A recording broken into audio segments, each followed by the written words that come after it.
All Feels a bit right. like a doctor's surgery in here. Yeah, well, let's give people an opportunity to join us. You can see people filing in, so we can all have a sigh of relief that it's not just us here today, although we will be recording. As people come Very good. in, make yourself comfortable. It's about lunchtime, so we won't be offended if you're lunching and learning. And I'll probably just have to move my microphone a little so you don't hear my stomach rumbling. We're going to be presenting. If you've got two screens and you're an advanced Zoom user, then feel free to spread us across two screens. Otherwise, you'll be fine, but that will improve your experience a little. We'll wait till we've got a few more people in before we start.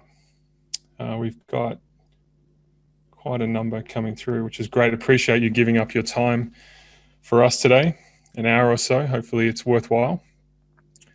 If you do need to drop off during, we'd obviously love for you to stay, but there will be a recording. This is being recorded right now. So everyone be on your best behavior. All right. We're close to a go. Got a couple of people dialing in on the phone. All right. Early is on time. On time is late. Thank you for making it today, and thank you for joining us. Hopefully over the next hour or so, you have plenty of valuable takeaways and things that you can action immediately. The attendees filing in has started to slow down a little, so we'll get right into it. So today's event kickoff is brought to you by the Security Collective, and you're going to learn a little bit about them today. Hopefully we'll learn a little bit about you as well, not just one-way traffic. But the goal of the Security Collective is to unite or bring together these three companies that are award winners in this space to help provide education, information, and ongoing protection to businesses across Australia. So thank you for joining us. Thank you to our hosts for putting this on as well. Today, my goal is to help you get what you want from this session, to take away something that you can action immediately, and maybe even a door prize. I'll explain that shortly. But as we go, there is a few things I want you to keep in mind.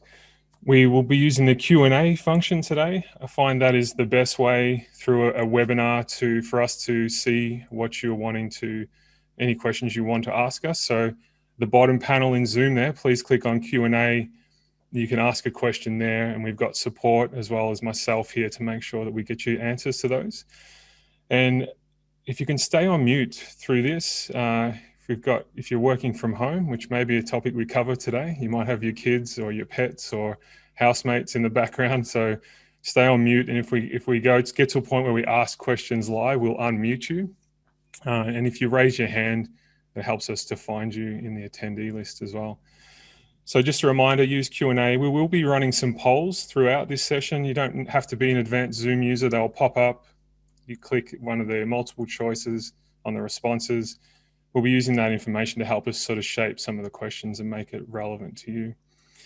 There will be 2 door prizes today, and the way that you can win those is pretty basic. Get involved, ask us questions. We'll choose at random one of the questions, or 2 of the questions, and you'll be a prize winner. So there's some incentive for you to make this as interactive as possible. Before we get into it, I wanted to introduce some people to you. I'm Dan Williams. I'm from Independent EQ. I spent 20 years in the IT industry, now somewhat outside the industry, helping coach and mentor businesses, particularly through the EOS process. I'm here to help you get what you want from this session, and we've got a few people here that are the experts. I have Brett Norton from OPC. I'll throw to him shortly so that he can introduce himself. I also have Adam Nixon from Core Technology and Matt Dixon from K Mathric Tech. Sorry, recent name change, so stumbled on that one. Congratulations on the background there, guys. The logo and branding looks great. We've got some 3 giants of industry as well here joining us for today. No pressure, guys. We have Jay Riesi. just practiced his name before and I stumbled. Apologies, Jay. He's the VP of Cyber at ConnectWise and a good friend of MSPs and a good friend of mine. Got Matt Codrington from Lenovo, who's the MD for the region, the ANZ region. And we've got James Burgle, who's the regional VP at Datto. So if we're all set, we've got a good number of attendees. Thanks again for joining us. I'd like to throw to you, Brett, if you want to unmute yourself and introduce yourself, tell us about you and OPC. Indeed. Thanks, Dan. Good afternoon, everybody. My name is Brett Norton. I'm the Managing Director here at OPC IT in Canberra. We've been running down here for the past 35 years, which is a very long time, and we've seen some amazing changes, but no changes have been more significant than the last 12 months with COVID-19 and what's happening with these cyber threats. So with that in mind, welcome everybody. I look forward to working with you, educating your team and help build your defences for your organisation over coming months. Awesome. Thank you, Brett. Thank you for being a part of the Security Collective. Adam from Core Tech, do you want to introduce yourself? Hello all, appreciate your attendance. I'm from Core Technology Partners. I'm the Managing Director. Core Tech is a Sydney-based MSP who specialise in cybersecurity risk assessment and remediation. And echoing what Brett said, we've come together to try and do some education for SMBs in Australia, and pretty enthused by what we can change within the country. Thank you. Awesome. Thank you. And Matt Dixon from K Mathrick Tech, do you want to introduce yourself?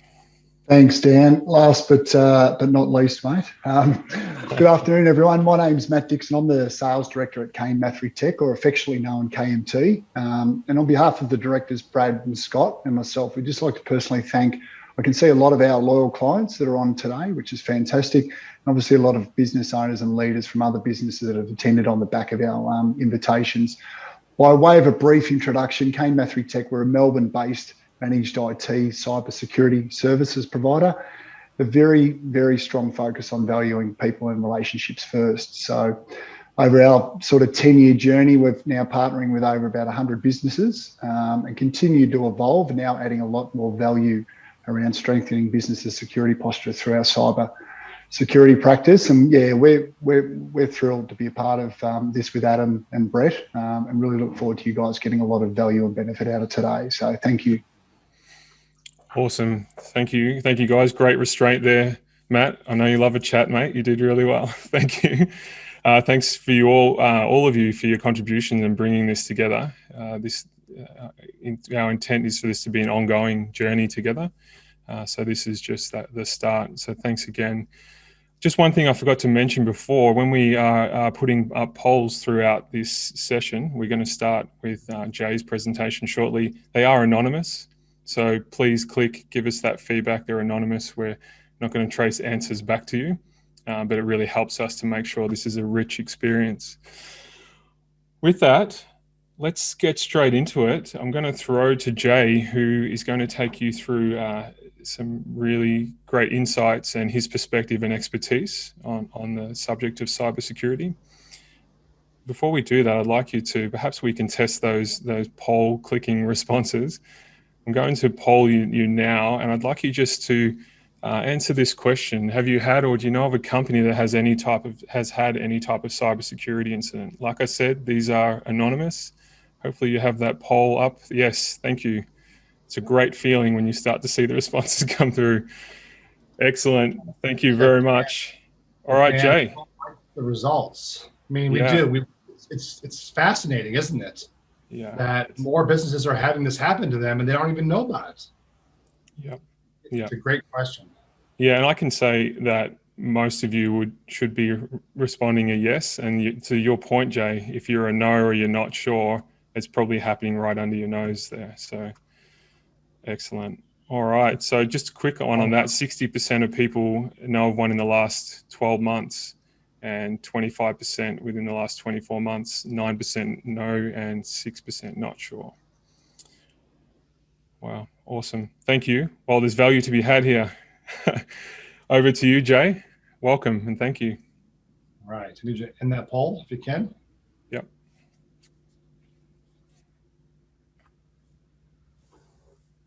There we go. Awesome. You got that result? Excellent. Let's do it. Dan, thank you so much. And again, those results are fascinating. I wish we could be in person to have that conversation, because I would have asked everybody to raise their hand so you could see and look around that it's happening to businesses just like yours, all over your respective towns.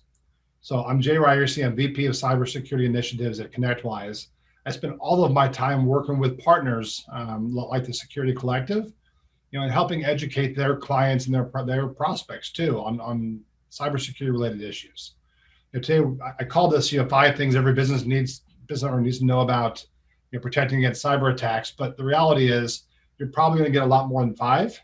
I'm not going to call out the 5. You should be able to tell me at the end what they might actually look like. So we are going to cover a few things today. We're going to cover about why cybercrime is exploding, how a cyber attack affects small businesses, and typically small businesses are defined as those under 1,500 employees. That kind of gives you an idea that even if you're 10 employees or 150 employees, you're still challenged with a lot of the same issues.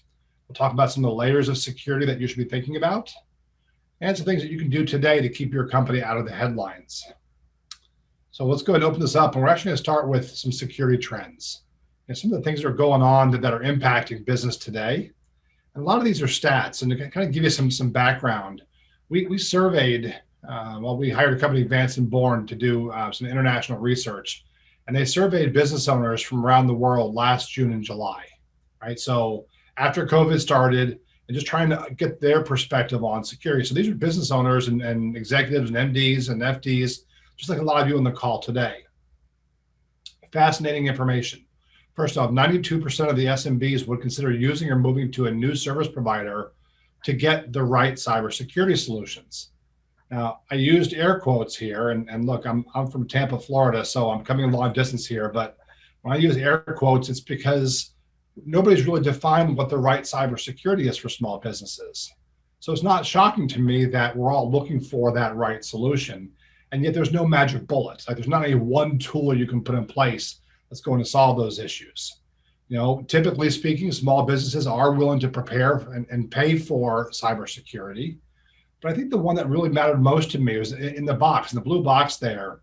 68% want to be confident in the ability of their MSP to respond to security incidents. So we've kind of come to the conclusion that, and you guys have experienced to some degree or another, some cyber attacks. If we knew that we had a partner that was actually able to respond, that's going to give us some reassurance that we can keep our business running, and our employees are going to get paid, and our customers are going to get their services, and those kinds of things. And there is no one solution to solve all those, as I mentioned, but it is fascinating to see that the word confidence and confident were very important in all of the equations. So when we look at this, at a much bigger perspective, if I'm in your shoes today, and if I mention business owners, but you're the head of technology in business, that's fine too. But you're in charge of technology, and you should be thinking of these things. First off, we're seeing that 60% of SMBs are investing more in cybersecurity in an effort to reduce risk for their organization. That's kind of an obvious one, right? You'd think that would be pretty obvious. 59% predict that they will outsource most or all their cybersecurity activities within 5 years. That to me is fascinating. And that tells me that, while we have a security talent shortage right now, that's not going to change. And businesses like yours are going to outsource security, even if you don't outsource your IT work, right? They're kind of two different conversations. 71% of the SMBs are planning to invest more in cybersecurity in the next 12 months. I think that's pretty obvious. It's pretty consistent around the world. We keep hearing those numbers. 45% of the SMBs report cybersecurity to be the top priority for their organization, and 80% say it's a top 5. Now, when I pulled these numbers out of all the data that we had, that 45% of SMBs reporting cybersecurity to be the top priority is just in New Zealand and Australia. Okay, it's not a worldwide number. That's just in your market. And the fact that 80% of you have considered a top 5 priority leads me to believe that you've got security on the mind. And I'm guessing that the 70 plus of you that are here today are thinking the same thing. And lastly, this is the one that probably keeps me up at night the most, that 75% of the SMBs worry that they'll be the target of an attack in the next 6 months. Now, these are all issues that we hear from business owners on a regular perspective and a regular conversation. But when I talk to service providers, all these things matter to them. And there's one more. And that's that right now there is a 0% cybersecurity unemployment rate worldwide. A number from the ISC Square, one of the governing bodies for security certifications, came out in December and said that there were 3.1 million unfilled cybersecurity positions worldwide. The most staggering number, especially for today's call, is that the majority of those 3.1 million were in Australia. So you are looking for talent. You're trying to find businesses that can help and people that can deliver cybersecurity, and they don't exist. There's not enough of them to go around. That's driving their average cost up, and it's forcing businesses and groups like the Security Collective to rethink how they can deliver security solutions at scale and support businesses around the country. Now, when I talk to businesses like yours, there's some very common objections that we hear. And I pulled these right from conversations, pre-COVID, 2019 or early 2020. I was in 120 cities in 8 countries. You're talking cybersecurity to businesses just like yours. I heard the same thing over and over again, so I choose to share those. First off, a lot of you have said, hey, we're too small. Hackers don't care about our data. That might be true, but 64% of all the attacks are happening to small businesses. So there is a disconnect there. And we'll cover that here more in just a moment. A lot of you believe that the tools you've already bought, the antivirus, the managed firewall, the backups, are probably enough to protect you, but they're not anymore. See, when service providers started rolling out IT services in the format that we were today, we put out and delivered the most common solutions. And yet the attackers found new ways around them, and we have to find ways to actually offset the cost of additional technology you might need to properly secure your data. Next, I hear from small businesses, and I love this one, and yet I also hate it. It's kind of an issue there because business owners are telling me that hackers don't care about your data. And I actually agree with you. You're right. In most cases, it's not your data that they're going after. But what they do know is that if they can deny your access to those systems, so you can't access your computers or can't access your data, then you can't run your business. And how long could you go with no access to your data? I ask in group settings, could you go 5 days? And nobody raises their hand. How about 2 days? Then usually that's when someone kind of nervously laughs and says, well, we'll call our IT team if we're down within 15 minutes, right? That's how important the data has become to us in our businesses. And lastly, and the one that I'm very concerned about for all of you, is that you're assuming that your service provider covers all things cybersecurity. As business owners, we believe, well, if we plug in and we use it with blinky lights and cables and stuff, it must be something that's covered under our contract. And it might be, but it's probably worth asking that question.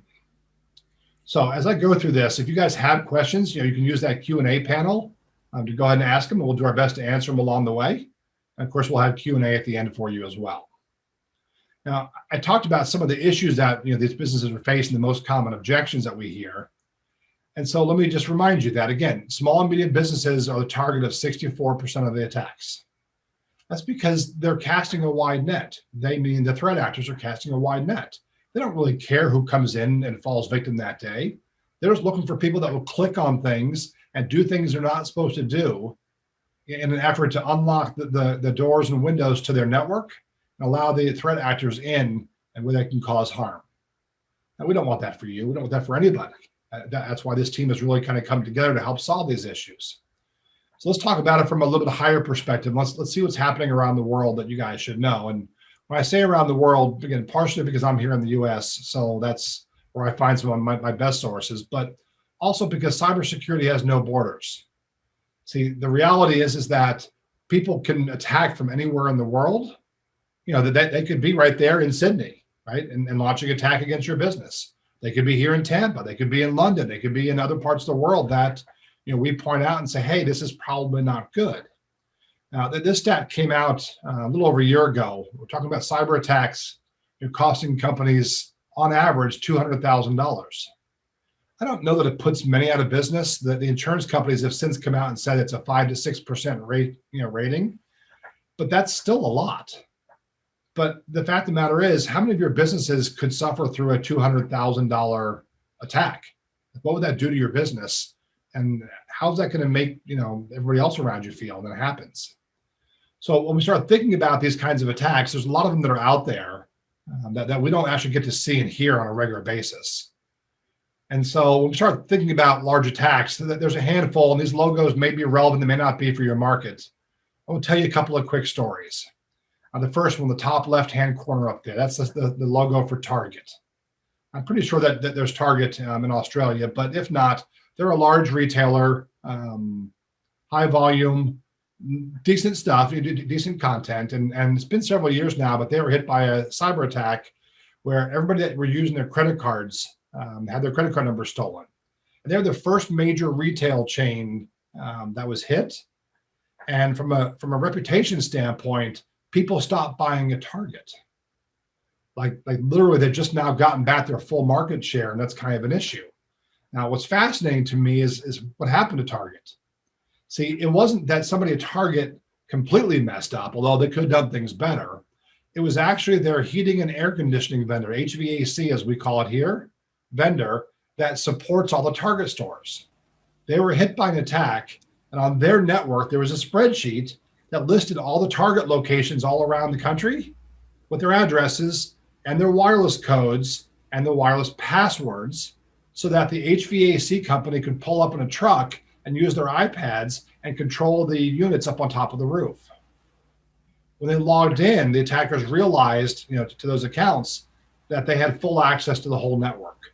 They could see distribution points, they could see human resources, they could see files transacting, and oh, by the way, they could see credit cards transacting across the wire, and that's how they were able to acquire data. Now, let's pick another one. Let's pick Equifax. It's probably been 2.5 years now since Equifax was hit, maybe a little more than that. But that impacted many people around the world. And what was fascinating about the Equifax breach is that the opening that was created was one that they actually knew about. So they were hit in July, I think it was 2018. And it turns out that the attackers had been in the network in like March or April. And the IT team caught them in there and kicked them out and temporarily were able to deny them access back in. But they couldn't patch the servers, because if they patched the servers, it would break their business line applications. They wouldn't be able to earn an income. So they had to make a management decision to keep their eyes on the vulnerability, but they couldn't patch it. And somewhere not long after that, hundreds of millions of people from around the world had their credit reports compromised. And the last one, Marriott. I think Marriott's probably one we can cover really quick. Marriott's story is fascinating to me because, one, I stay in Marriott's all the time when I'm traveling. Matter of fact, this weekend I went up to visit one of my sons up in Green Bay, Wisconsin. I stayed in a Marriott on Saturday night. Probably the cleanest I've ever been, which is the best part. But outside of that, the story of Marriott's breach was a worldwide phenomenon. Something like 500 or so million people around the world had their personal information and passport information compromised as part of that breach. Now, that happened in July of 2018. But let me rewind the story a little bit to some things you probably didn't hear about. So the original compromise was on the Starwood database that was compromised. It turns out it was originally compromised in 2014, not the 2018 that we heard about in the press. In fact, that's even the first time I heard about it. I didn't hear about it sooner than that. I usually hear back channel stuff. The worst part was that Marriott bought Starwood in 2016. So they actually bought the breach from Starwood, and their mistake was that they didn't do due diligence to see if the data they were acquiring had been compromised. Now, when the attackers made their way back into the database in 2018, that's when Marriott actually caught them. But by then it was too late. Over 500 million records have been compromised. So a couple of questions come in, Dan? Yeah, we had a couple come through, which we'll probably come to in the Q&A. So one of them was, how do we measure our MSP on how well they do security for us, which is a great one to come to.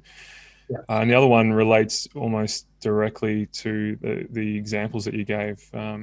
I'm a sole trader whose database is maintained in the cloud by an external provider. Should I be asking them questions about how they secure my data? Yeah, very much so. We can talk about third-party risk on the Q&A. So thank you guys for that. We'll certainly get to the. We have one person in the draw now, which is great. Keep going. All right. So why don't we hear more about attacks happening to small and medium-sized businesses? Well, I think you guys probably know it's really not newsworthy anymore. I mean, if your local business gets compromised and it's 15,000 records, the local press might care, but it's not going to make national news or worldwide news because it's not 500 million. It's obviously embarrassing. The fact that all of you were willing to admit that you've been through a cyber incident, is testament to the fact that we have challenges we're trying to solve for. But we didn't go to the bar last night and cozy up to a friend, tap on the shoulder and say, hey, we got hit by a ransomware attack today. How about you? Right? They just aren't doing that. Next, obviously, there's horrible PR. You really don't want your clients to know what happened until you go through a normal process to properly notify them. But I've seen cases where employees, grab their phone and they take a picture of the screen so that there's a ransomware attack and they post it on social media. It's like, stop, right? Think.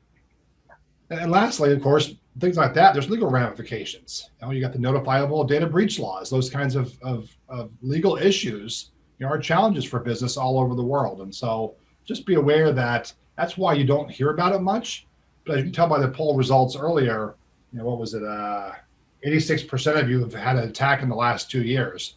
That's a pretty staggering number to realize why we're not talking about it a whole lot. So Dan, we got another poll? Yeah, so I'm going to put another poll up there for you to respond to. I just wanted to find out if people have a cybersecurity insurance policy. Again, this is anonymous, just for our benefit, perhaps, or something that's not a part of your general business policy. Wow, awesome! Thank you, everyone. This is like the fastest poll response I've ever had in any webinar. Thank you. We actually had one or two questions come through just while we wait for people to respond. How can we do more to ensure that our people don't just click on the link or even stop more of these emails getting into their inboxes? Chris suggests that they may not be the sharpest tools in the shed, so we'd like to help them. Do you want to touch on that one, Jay? Yeah, there's a lot of different things you can do. Obviously, security awareness training is important. And just like this class, you might need to deliver it live as opposed to doing it, in person or on videos and stuff to really make it interactive and involved. Even if it's just on Zoom and you just share your camera so you guys can talk through them. Next, there's plenty of technology in place to help monitor your email environments these days that will technically speaking, will prevent most of those clicks from causing damage. But you've got to have the right tools in place and get the visibility you need, because look, they're going to click. The question is how quickly are you notified, or do you identify that they did click, that you can take the appropriate action to lock them down? And a lot of the technologies out there today will actually solve that for you from that perspective. Yeah. Awesome. We've got 100% response to the poll. It's amazing. Thank you. 40% of people are confident that they have a cybersecurity insurance policy. 36% no, and 24% unsure. That's great. Awesome. Thank you. There was another question, but we'll have an opportunity to get to that in the Q&A. Thank you, Santi. Appreciate it. I think it's great that we got a question about business email compromise, right? People clicking. At the end of the day, business email compromise, it follows the old trick in the book. It's deception. And, if you didn't know this, that there's a bunch of different flavors of it. There's the, hey, will you go out and buy some, $100 gift cards, right? Scratch the codes off and send them to me. And you think you're sending them back to your boss or a supervisor, but they were spoofed. There are ones where maybe your accounting team gets a request to change, have you change your payable information? Because they were hit by a cyber attack and we had to change banks. So would you go ahead and update our ACH payment information to this new address? And 2 months later, you get a phone call from that vendor saying, hey, you haven't paid me in like 2 months. You never had a problem before. What's going on? And you're like, we did pay you. What are you talking about? Then you realize the money went to the wrong account. Another one we see quite often, and I've got an example of it here, is LinkedIn accounts. You're getting prospective employees, people that want to come work for your company, sending Word documents attached to, or even a PDF attached to a LinkedIn message, right, in the LinkedIn chat, and your HR team clicks on it, and that never even came through your firewall, so you couldn't have stopped it coming in. You really have to have the endpoint tools to actually take care of those. But around the world, we are seeing that business email compromise makes up nearly half of all financial losses to small businesses. Now, the average attack, in Australia is costing about $35,000, right? So a little bit lower than the U.S. Apparently, we are willing to pay more, which is crazy. And on average, again, $35,000 is going to impact and hurt a small business. So when you're thinking about what area should I be focusing on, business email compromise is one. The second one is ransomware. Now, ransomware, if you don't know what it is, I'm guessing you guys all do by now, but ransomware is where the attackers encrypt all of your data, and they don't give you the key to unlock the encryption. Because it's encrypted, you can't read it and you can't use it. Now, ransomware attacks are happening faster than every 14 seconds. It's a fascinating number. Think about the number of businesses in Sydney. One of those businesses every 14 seconds is, looking at a ransomware attack. That's certainly an issue. And the reason to me it's a bigger issue is because just like business email compromise had those $1,000 gift card attacks, it wasn't a lot. It didn't put you out of business, but it was annoying. Well, ransomware used to be a $3,000 to $4,000, fine. You could pay that, what we used to call the stupid tax, because you didn't put the right controls in place. You had to pay the stupid money. Well, the fact of the matter is, in the third quarter of 2020, which was just a few months ago, the average ransom payment jumped to $178,000. It's a lot of money. I don't care what business you are, what you're in. And that does not include the cost of the downtime, the recovery efforts, the breach reporting, your reputation, legal issues. That's just the cost of paying the ransom. And based on that, we feel like you guys should be aware that these things are happening and they're going on. So, Dan, you got another poll? I do. So I'm going to ask you another question now.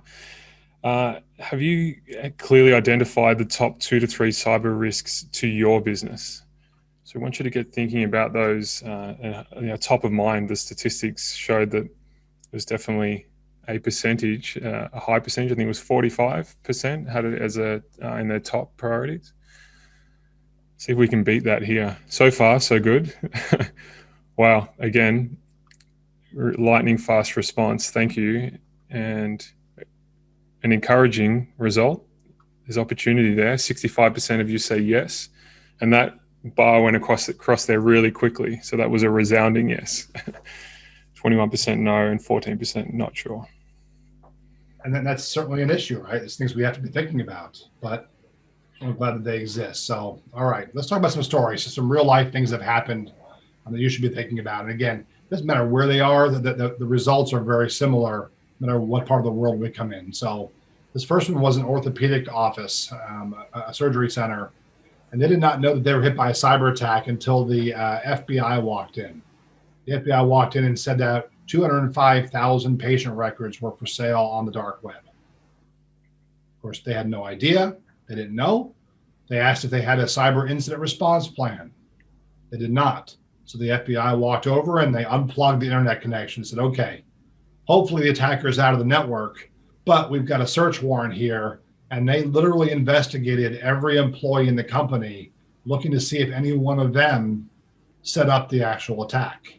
Now, it turns out it wasn't them, but it took them 6 months to figure out that it was one of their contractors, a third-party vendor, that actually brought the risk in. The worst part was they did not have a plan for cybersecurity. And because of that, they actually, ultimately went out and talked to the press and didn't say the right things. They told the press all the things they shouldn't say that ended up costing them, more of a reputation impact than they already had. And they were turning patients away. They couldn't see patients, and it was very bad for them. Another one I mentioned a moment ago is the human resources teams. We faked these people, but The reality is happens on a regular basis. Okay. So Marnie is a human resources person. Yuri is a person that wants to apply for a job. They communicate on LinkedIn. So you don't have an email record of it. Marnie gives the potential hiree her direct email address and says, hey, I feel that you'd be a great fit for our business. Go ahead and send me your resume. Well, we teach our employees, right, and you teach your clients, I'm sure, don't click on attachments you weren't expecting. But in this case, when Marnie clicked on it, she was expecting the resume, right?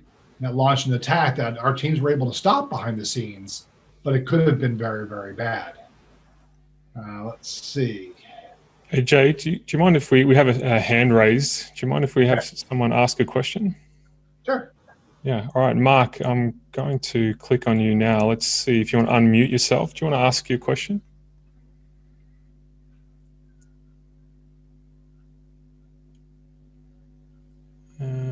Just clicked on ask to unmute. Sorry, you may have had your hand up for a little while, but it was just pointed out to me. My apologies. No, sorry, I must have clicked that by mistake. Okay, that's all right. At least Sorry, we know you're gents. interacting. That's fine. Thank you. Question.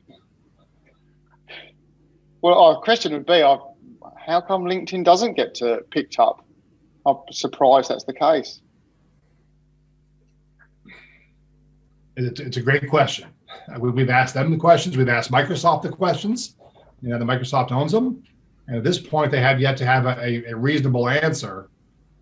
But in this case, look, there's still humans involved, right? Humans are part of all these attacks, and those are things that we're actually faced with. Let me tell you another one. Law firm. This is a very large firm, about 140 employees. They were hit by an attack, and they had 5 million files encrypted. They ended up paying the $25,000 ransom, which at the time, believe it or not, was 28 Bitcoins. Okay, today that's like a half a Bitcoin, right? And that's how big a deal it was. This law firm would have paid anything to get their files back because their backups were corrupted. Corrupted is a non-technical term. What really happened was the attackers had been in the network for over 300 days. The average, by the way, is 190 days, the attackers in the network before they've been identified. In this case, more than 300 days. And since they had the administrative privileges and passwords, they logged into the backup servers and they unticked the boxes for all the folders that were being backed up. So they were only backing up the Windows folders, the same Windows files you get when you buy a new computer and you have them on the disk. Okay. There was no more data being backed up. And they happened to do that and launch the attack 91 days later because they had a 90-day retention policy on backups. In those 90 days, nobody noticed that the data wasn't actually being backed up. Created all kinds of problems for them. When they actually paid the encryption, paid for the key and got it back, started to decrypt, they were still down for 2 more weeks because it took 39 hours per terabyte to decrypt the data. So there were no backups. They had to wait for the stuff to go, and it obviously created a bit of an issue for them, in a go-forward strategy. Dan, you're up again. All right, let's do this. So, when was the last time you reviewed and practiced your cybersecurity incident response plan? So if you could give us an indication of that, assuming that you have one. If you don't, there's an option for that as well. Wow, again, we're getting a great response. And one of the things that we'll talk about today in the next steps is actually how we can help with that and how the Security Collective can help you with that. Yeah, right now we're at almost 60% do not have a cyber incident response plan. Yeah. And that's okay, right? Now you know, if you had not figured out what your 2 to 3 issues were, that's probably one of them, right? You want to go back and tackle that because that's so important. Yep. Awesome. Well, in the interest of time, I'm going to stop the polling there, and so we can keep moving. But I think that's a good sort of cross section to see where people are at. Yeah. Thank you. All right. So there's got to be a better way, right? I mean, we can't keep putting up with all these kinds of attacks. Businesses can't afford to have them happen. So there's a few things I want to talk about and kind of do some level setting. First off, I want to start with what I call the data responsibility pie. Like, who owns responsibility of a cyber attack? So there's the data owner. That's usually the business owner, the MDs, the board of directors. Those are the ones, the people that will ultimately get sued and have liability in the event of a data breach. Right? That's certainly a big issue that we're all faced with. Now, we also know who the data owner is because they're the ones that approve the budget. Now, the information technology team are the team that actually implements what the data owner has approved. Right? Until the data owner approves it, the information technology team can't install it and can't maintain it. And lastly, there's the information security team. This is the team that wants to come in and actually assess risk. And there's a couple of key points here. First off, not all data is created equal. Your finance records, your accounting system, your business line applications are far more important to you than 5-year-old tax records. Like maybe you need those, but they won't stop you from running your business. So the information security team, their job is to actually categorize and figure out what data is most important to the business, figure out where you have the most risk, and then go back and put risk assessment in place to figure out how do we protect that data? How are we going to protect it over time? And by approaching it from a prioritization perspective, you're going to spend money on the things that matter most. And you'll suffer through some things that maybe they're important, but they're not that important. Now, some of the risk assessment will come back and say, hey, here's 3 or 4 really easy things that you can do for security. See, not all good security requires a lot of money. Sometimes it just requires sacrificing convenience. Longer password policies, multi-factor authentication, and other things like that are low-cost, high-value items that you can implement. And they'll make those recommendations back to the data owner so that you can make an informed decision. Now, one of the things you should be asking your teams, your current provider, if you have one, if it's not one of our teams here today in the collective, is go through this list. It's kind of a generic, what do you do for me list. When's the last time you had a security assessment? How do you block spam? What password controls do you have? Security awareness training, advanced endpoint detection and response, and the list goes on and on. These are all things that you can very simply say, hey, do I have these? We've actually got a total of 15 to choose from. So we've given you quite a few that you guys can use afterwards. I know that these guys are going to share out to you this document so you can have that conversation with them. Keep in mind that the 15th item is cyber insurance, because you might need cyber insurance. Well, you probably need cyber insurance these days, but I'm going to go back one slide for a second. I'm going to point you back to the top left-hand corner, because to me, this is the most important thing you can do, and that's actually assess risk before you decide where to spend money on security. Now, when we start talking about how we assess risk, I actually would rather take a step back from your office, because you're all in different businesses, but you all have a place where you live. Doesn't matter what part of the country you're in. You think about your home for a second, and what are some of the things in your home that you care about that you want to protect? Now, I'm guessing a few of you said, my family, my kids, my pets. You probably have some collectibles. You probably said jewelry, financial records, birth certificates, passports, cash under the mattress, electronics. Right? These are all things that are probably more important. When I first asked the question, you probably didn't say, my shovel in the garage or the picture on the wall. Like, if those get replaced by insurance, that's fine. You can live with that. But those important things matter to you. Then I would say to you, okay, let's think about your electronics for a second. What's more important to all of you, your computer or your TV? And you all just said computer. I heard you all the way across the pond. That's what you guys said, because that's where your data is. That's where your pictures are. That's where your music is, your movies, maybe your work.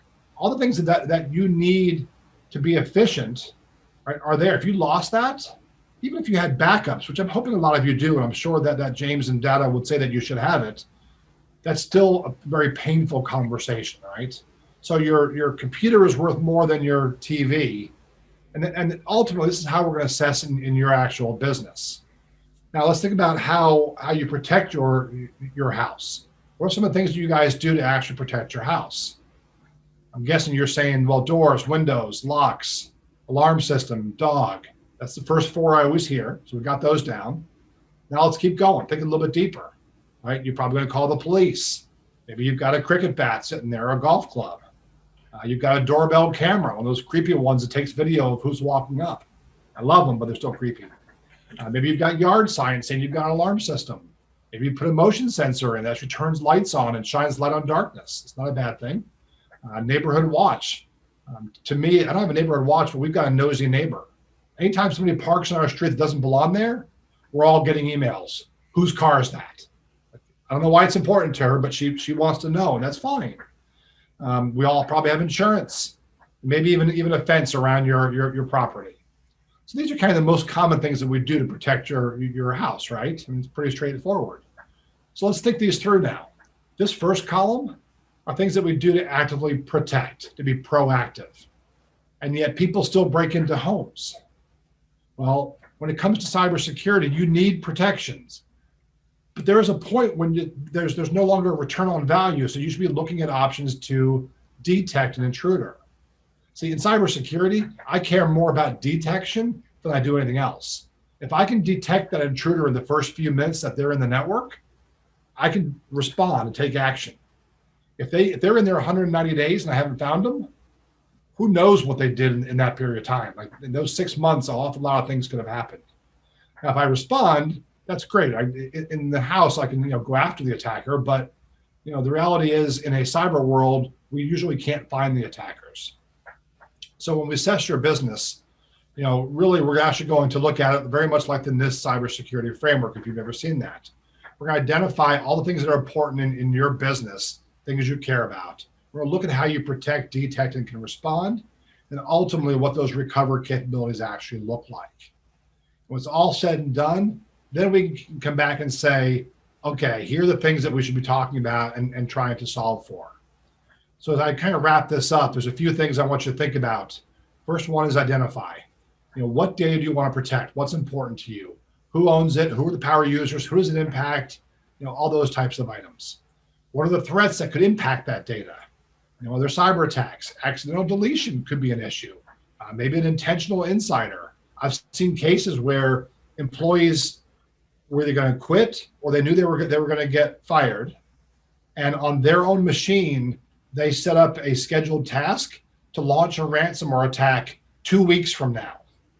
So after they're gone, when you've given that computer to the next employee, the ransomware attack launches. So, those are all important things you're thinking about.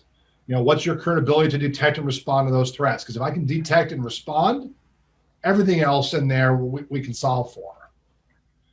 So when I start looking at that process, we're going to say, okay, what boxes here, can we check? Where are the gaps? Based on the assets and the risks that we've identified, which of these gaps are most crucial to fill right away? Are you comfortable taking the risk on, accepting the risk for the ones that you don't close? I don't think you should be, but maybe you put an action plan in that says, hey, we're going to do this right now because I can afford this. And each quarter, we're going to increment and do more things. Whatever's appropriate for your business certainly makes sense. And lastly, we're going to talk about the ability to recover. Do you have a plan? Have you tested your plan? Like, have you actually sat down, turned off cell phones, and actually worked through the plan to see if it's actually going to function? Does your team know their roles and responsibilities? What I don't want you to do is be Athens orthopedic, where you get hit by an attack, you didn't know what to do, and now you're in this really bad place. So, just popped a poll, Dan? Yeah, just when you asked the question that I was going to ask. So I just want to know if people do have a plan, business continuity and disaster recovery plan. Yeah, just put that up while we were going. So while we're doing that, we've covered a lot of stuff here really fast. Again, I didn't go into technology. I'm not trying to judge whether Cisco is better than Fortinet, right? I'm not having those conversations. I need you to think about, what does it look like to protect your business? And if you're not sure where to start with an assessment. If you've done an assessment, go back and reassess, figure out what the most current changes are, and then you can make some informed decisions around where your risk is and how you want to solve those issues. So it looks like about 49% have a business continuity plan or DR plan. That's good. Yeah, it's interesting. That number would have been a lot lower, I think maybe even 12 months ago if we were to ask that question. Yeah, I would agree. So I think now, Dan, we're ready for the Q&A panel. So I'm going to stop sharing my screen. Awesome. Thank you so much, Jay. Thank you. I love seeing up-to-date content on this topic. I appreciate you taking us through all of that. And thank you to everyone for being so swift on the poll response too. There's a lot of information there for us to follow up on. Lots of great questions too. I've been keeping a list. Hopefully we will get to those. We want to have some Q&A time here. We're running quite over time. I was trying to find opportunity to help speed that up. It was also valuable. So thank you for sticking with us. If we run over, then I apologize. We will run over, but hopefully you can hang around. And just conscious of your time as well, Matt. I know you've got back-to-back commitments here, so I might throw to you early in the questions. But just quickly, as I introduced before, we've met Jay. You've just spent the last 45 minutes with Jay. Thank you. He's going to be a part of our panel as well. James Burgle from Datto and Matt Codrington from Lenovo. Thank you all for your time and for being so generous with your time to be here with us.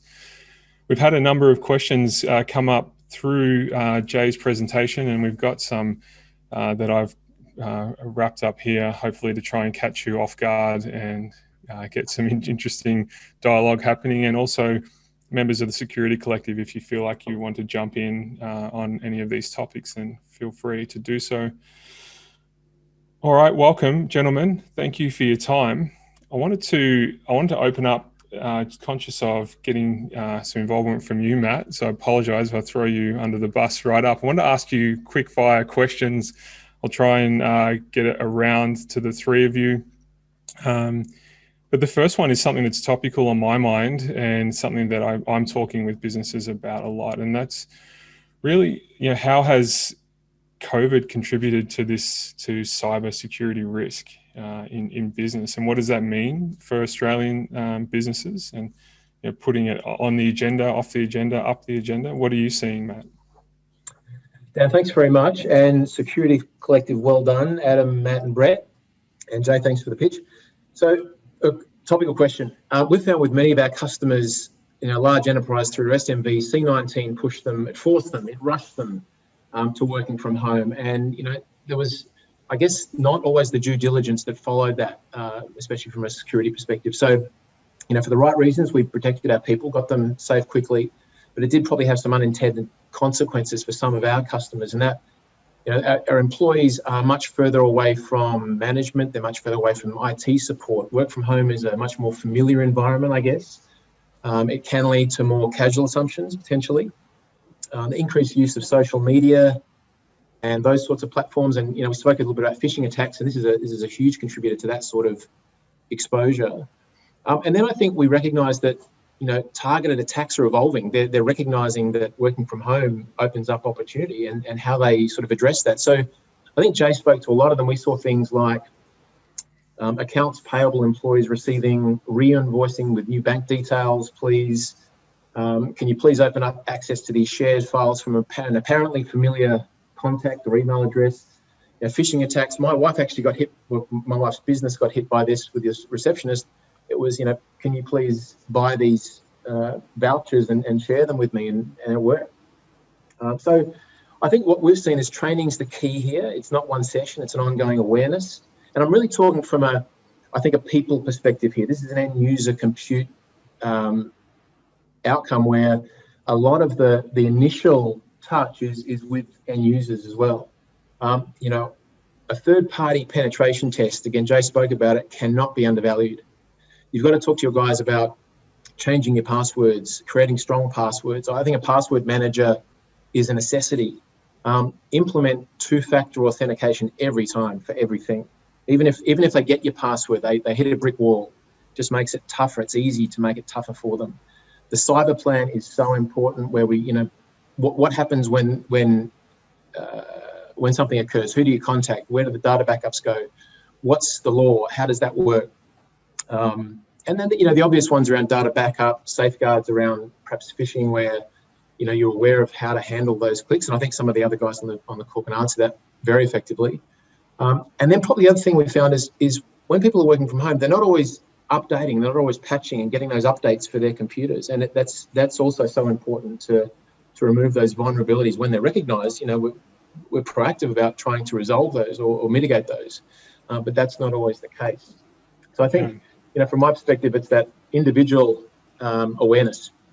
Yeah, absolutely. And I know I work with a lot of MSPs and I'm still active in that community. I know that they were busier than ever when the lockdown started to roll out, helping people to get set up and then to get secure. Maybe it should have been get secure and then get set up. There was a couple of questions that came through. I might fire one to you, James. Thank you for that, Matt. I appreciate your insights there. If there was a question around the preparedness of my MSP, you've had a lot of experience in that space as well, James, especially through the rise and growth of Datto. What do you think? What are the sort of questions, or if you were to pick perhaps one question that they should be asking their IT provider to try and put their mind at ease? Thanks, Dan. And good afternoon, everyone. In terms, you're absolutely right. We work with a lot of managed service providers, and certainly the Security Collective, we would deem at the more mature end of the security, more cybersecurity awareness and implementation. It's tricky out there because a lot of folks say that I'm a security expert, I'm a managed services expert, IT expert, and it's a journey and it's an evolution, and it is important to make sure that you know who you're partnering with. I really like Jay's slides and looking at the NIST framework of maturity and looking at the different models or engagements that an MSP actually applies to their own business and also to their customers.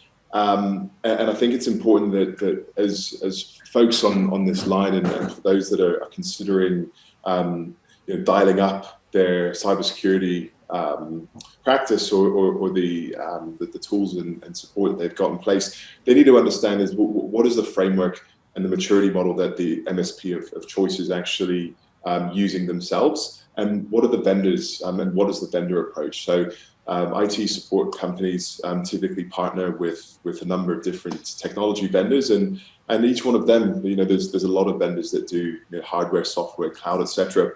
But what is their security practice and what is their security approach? So I understand they've got a methodology.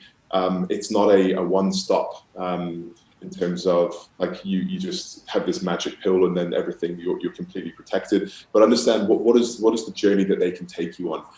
Understand like what Jay was talking about in his presentation is where do you sit now from a cybersecurity maturity perspective?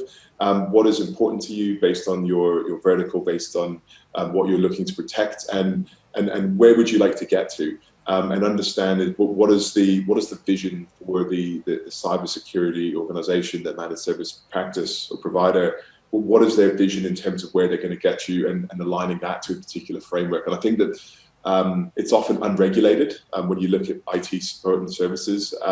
So it's looking at how have they adopted regulation and certification in their business that is certainly aligned with some of the global approaches to cybersecurity. So those would be some of the things that I would. Yeah, awesome. Thank you. Yeah, and there's so many things there. And actually, I just was having a look through some of the questions. Yeah, spot on. Thank you, James. Some of the questions are around this topic, so I might just stay on it just for a little bit longer.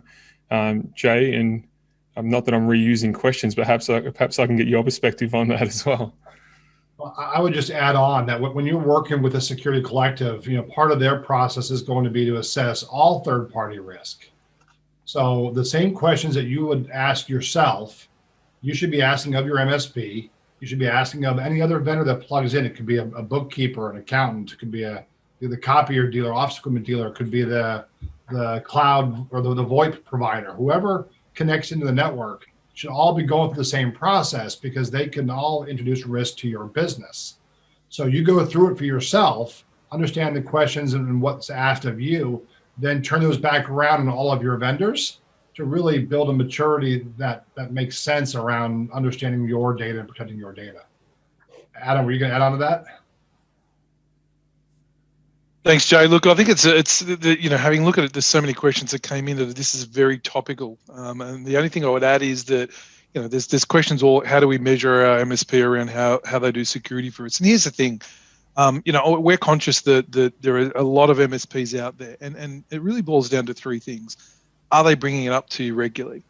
Have they recommended you do a security assessment? Have they assisted you in identifying what your top 2 to 3 risks are? Are they telling you that MFA is all you need? Because if the answer to all that is, I don't know, we have to drive it, then and I would suggest to you that you may want to question and get them up to speed. Now, every member of the security collective would drive these things for you, because for us, we are all MSPs and we're old school and we do support and all the things that most MSPs do.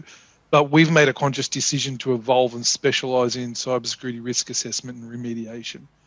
So I think the answer is simply that if they are not driving the discussion to you and making you aware of the risk and what we call allowing you to make an informed decision, then I would question whether they're evolving rapidly enough to give you the business resilience you probably think you have.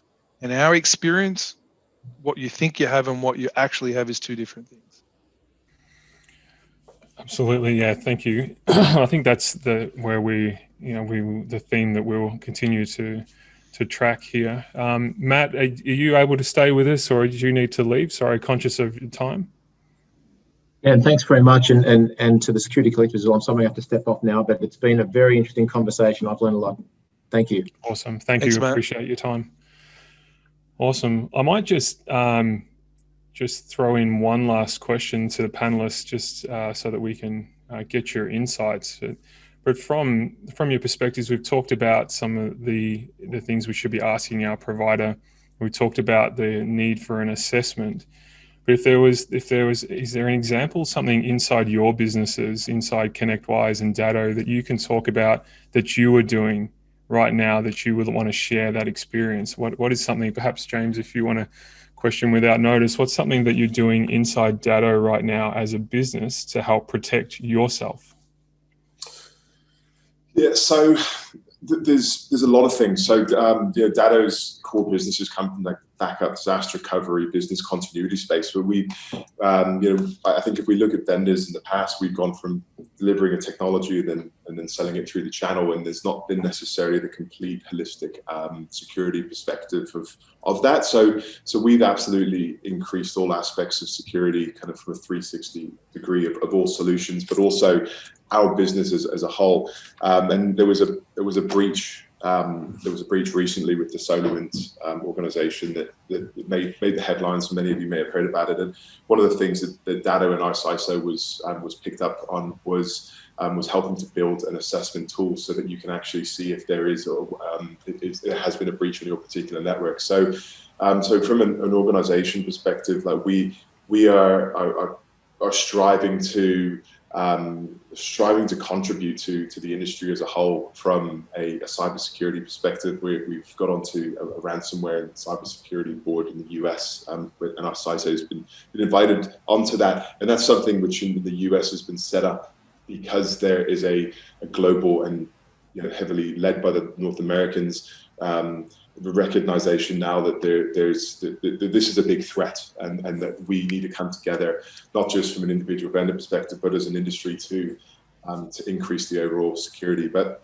if I was to look at at micro levels, two-factor authentication, single sign-on are obviously a couple of solutions that we ramped up and we absolutely recommend that all of our partners are working with. But business continuity, being able to fail over onto other technology that allows you to keep running the business is that's we very much strive to eat our own dog food from that perspective, and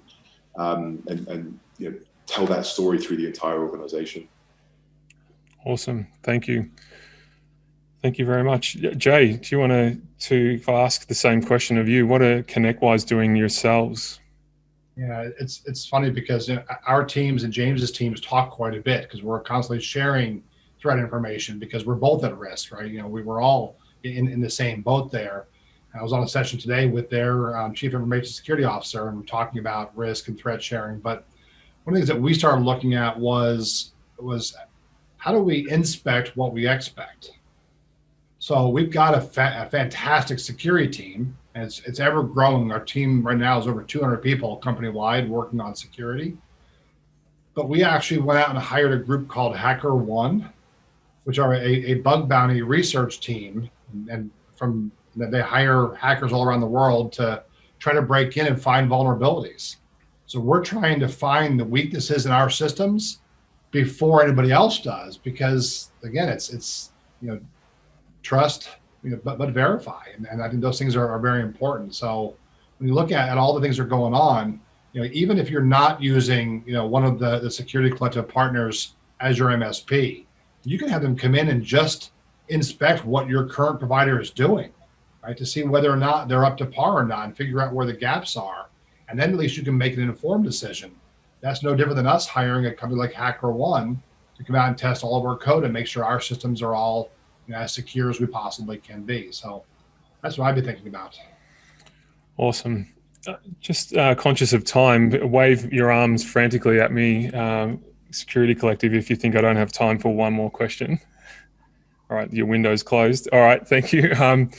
Just one, this was asked a couple of times in different ways, and when you talked about, Jay, you talked about someone being in the system for a long period of time. I immediately pictured someone hiding out in the roof of my house, just waiting for the right moment to rob me, which is kind of creepy and may keep me awake tonight. But there was a question that came up, and it just came up again, and it's specific. It's more specific now, so I'm grateful for that. If an attacker can be in our system for a long time before they attack, how do we know that the data that we've backed up hasn't been compromised? And I'll throw that to both of you if either of you would like to jump in on that one. I'm happy to go first on this one, Dan. And you're right. There is risk that. What I first say is that there's no solution, there's no approach that is 100%. So what you do need to do is you need to look at a layered approach and actually look at the maturity model, look at the NIST model, and actually say, like, what is the most important things to me at this moment in time.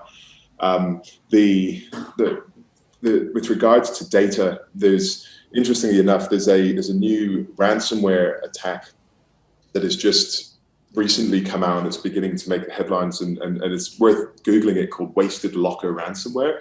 And what this ransomware attack is doing is it's actually infiltrating your network, and it is then going and seeking out all of your backup data as well. And then it's actually going to delete all of your backup data, so that when they do actually ask for the ransom, you're in a position that you don't have a backup to fall back on. And what they're also doing as well, as they get more sophisticated, is they're beginning to look at using code or humans, it could be either or, that are actually looking for financial data and looking at your books and looking at how much money have you got in the bank as well. So they're getting more sophisticated, and they are putting mechanisms in place that they have got you in a tough spot when they ask the ransom to get your business operational again. So there is an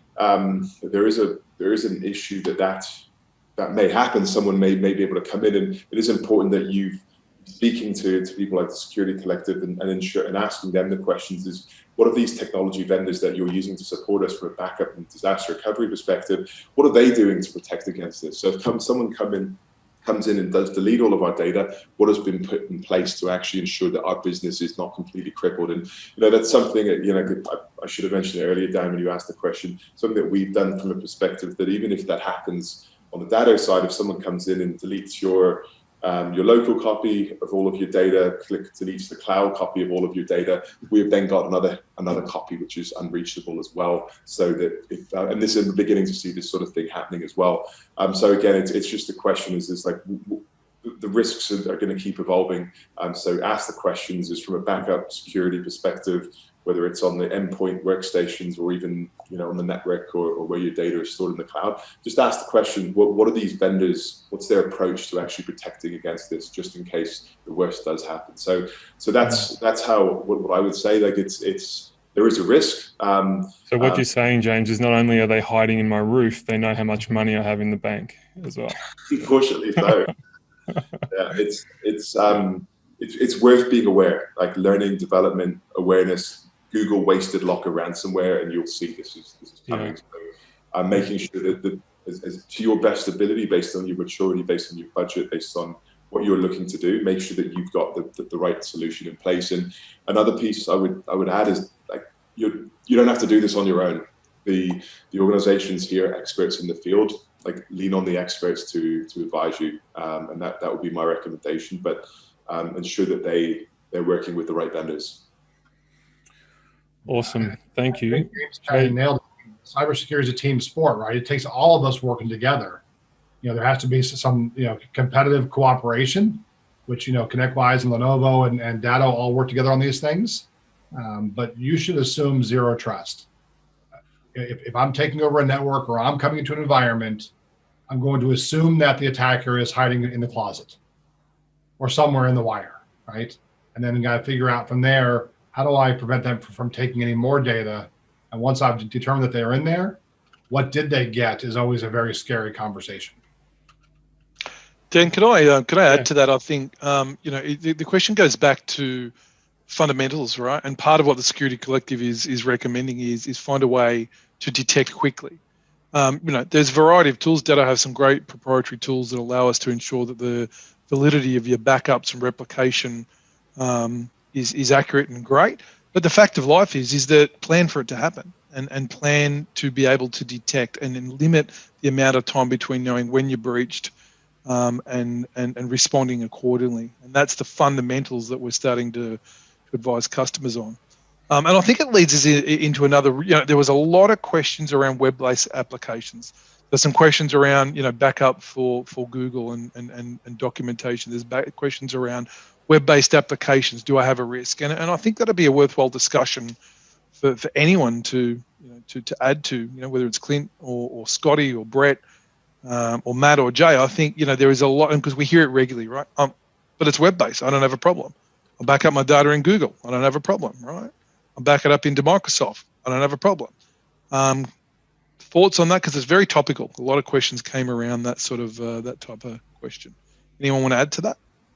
Yeah, Adam, I can jump in there, and you're right. It's and I think Jay touched on it before. I think you need to understand that as it's your data, you're the owner, so you're responsible for putting that backup process in place. And we've seen a couple of times now where we've gone out to see new customers and they've had ransomware attacks, but they've had them in OneDrive.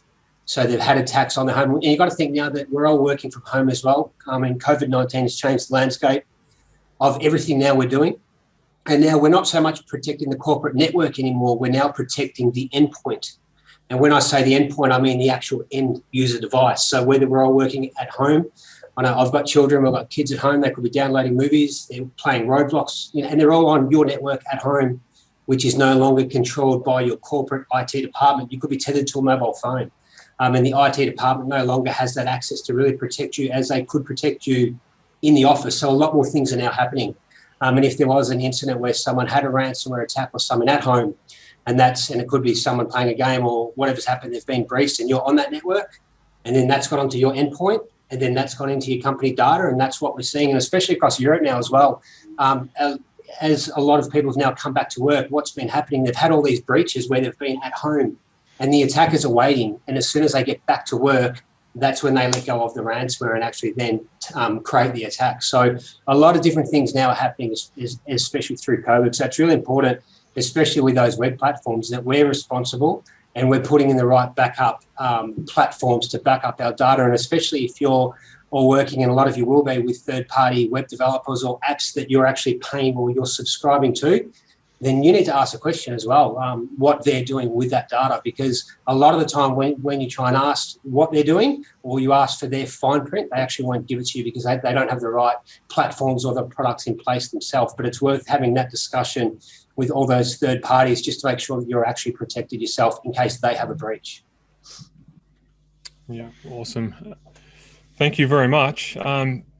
Just mindful of trying to let people get back to their day, but I appreciate we've scratched the surface on a really important topic and had some great questions. And good news is this isn't going to be the last webinar.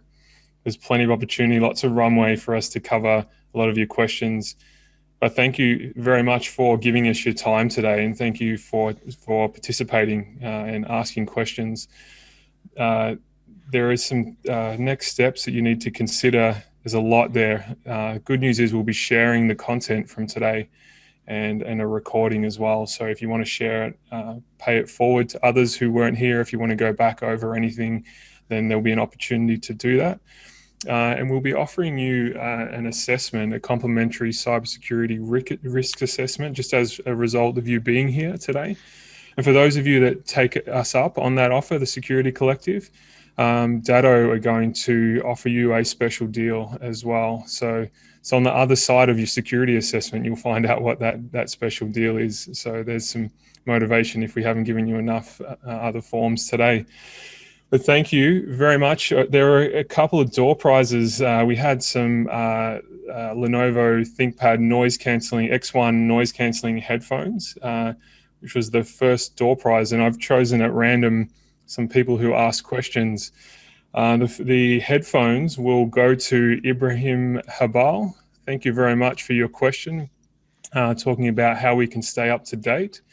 Congratulations. Hopefully Lenovo give me a set of those as well.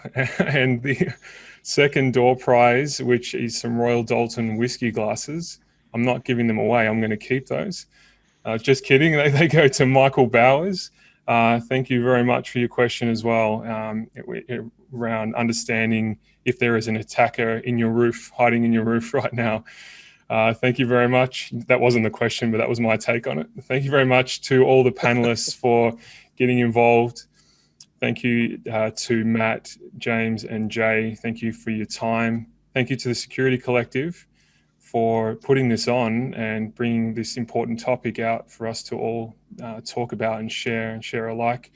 And thank you to all the participants. We had a great response there. Hopefully we can see you at the continued series as we continue to talk about this topic. And thank you for getting involved in the polls. I appreciate your time. Feel free to go. Dan, we've still got 50 odd attendees on. So anyone that needs to go, by all means, we would do appreciate it. But if I'm sure there's a lot of us can stay around and keep tackling some of these questions should people wish to do so. So even at the conclusion, we've still, as we speak, got 50 attendees online. So happy to continue to answer. I've certainly got some time if that's of benefit. I can assure you awesome. that. Well, I'm happy to conclude formalities there then, if you like. And yeah, if you want to stay on, I don't know. I'm not sure what time it is over there, Jay. What time is it? It's about bedtime. 9:15 at night. Okay. Yesterday. All right. You got. Yeah. So yeah, welcome to the future. Everything's bright in the future. If you all want to stay on, then feel free to do so. You can use the Q&A. Otherwise, panel members, attendees, if you want to go about your day, then feel free to do so. And thank you for your attendance.